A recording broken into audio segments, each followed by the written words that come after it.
കാലത്തെ എണീറ്റപ്പം നേരം വൈകൊണ്ട് വെച്ചലക്കാണ് ഹാർബറിലോട്ട് ഞാൻ വിട്ടത്.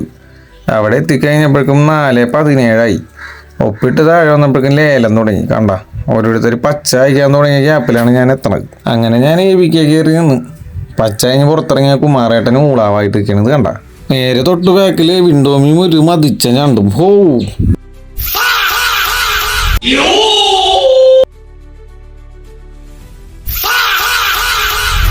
കാലത്ത് തന്നെ പണിയൊക്കെ ഒതുങ്ങി. ഞാൻ പിന്നെ തിരിഞ്ഞു നോക്കി കഴിഞ്ഞപ്പോൾ അവിടെ ഷമ്മിയും പിള്ളേരും നിന്ന് ചായക്കുന്നുണ്ട് ഊളാവ്. പിന്നെ കുറച്ചു നേരം അവരുടെ ഒപ്പം സംസാരിച്ച് നിന്ന്.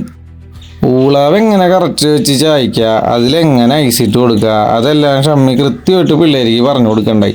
പിന്നെ കിഴക്കോട്ടി വന്നപ്പോൾ വലിയ കണവയുണ്ട്. അത് നമ്മുടെ BMS-കാരുടെ പണിയായിരുന്നു. ഇത് കുഞ്ഞിക്കണവ, അണ്ടിക്കണവയെന്നും പറയും. പറഞ്ഞ് തീരെയല്ല, ഒരു ചേട്ടൻ വലിയ കണവയും വലിച്ചുകൊണ്ടും മഞ്ഞാണ്. TDT ആയിരുന്നു കമ്പനി. ആ കണവയുടെ വലിപ്പം നിങ്ങൾ നോക്കിയേ. മതിച്ച സാധനം. ഇത് നമ്മുടെ ഹാർബറിൽ ടെമ്പററി കയറിയ പയ്യനാണ്. ലാലു എന്നാണ് പേര്.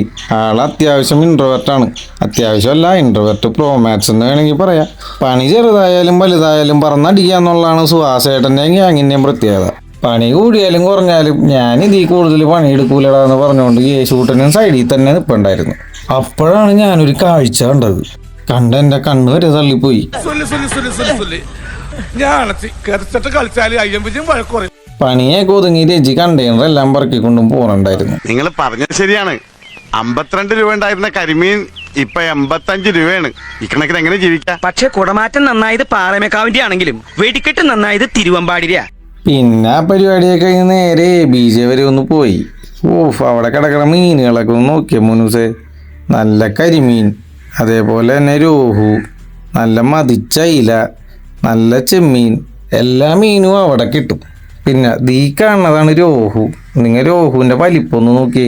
ഞാനതൊന്ന് പൊക്കി കാണിക്കുക. എങ്ങനെയുണ്ട്? അങ്ങനെ രോഹു അവിടെ വെച്ചിട്ട് ഞാൻ തിരിഞ്ഞപ്പോൾ സൈഡിൽ കരിപ്പിടി. എങ്ങനെയുണ്ട് കരിപ്പിടി? അപ്പാണ് ഇവൻ കണ്ടെയ്നറിൽ നിന്ന് കിടന്നൊരു തലയെടുത്ത് പൊക്കണത്. എങ്ങനെയുണ്ട്? ഓലക്കോടിയുടെ തലയുണ്ടത്. പിന്നൊരു കിട്ടില്ല കടൽ വറ്റാ നോക്കിയേ. വിൻഡോമി മുക്കിയാണത് പൊക്കി പിടിക്കണം. ഒടുക്കത്തെ വെയിറ്റ്. തൊട്ടപ്പുറം ലൈവായിട്ട് കട്ട് ചെയ്തുകൊണ്ടിരിക്കുകയാണ്. ആവശ്യക്കാർക്ക് വേണ്ട അളവിൽ സാധനം സ്പോട്ടിൽ കട്ട് ചെയ്ത് കൊടുക്കും. ഈ കാണുന്ന ബോട്ട് മിക്സ് വളം കയറ്റാനാണ് നമ്മളിപ്പോൾ വന്നേക്കണം. വണ്ടി സുദാസിൻ്റെ ആയിരുന്നട്ടാ.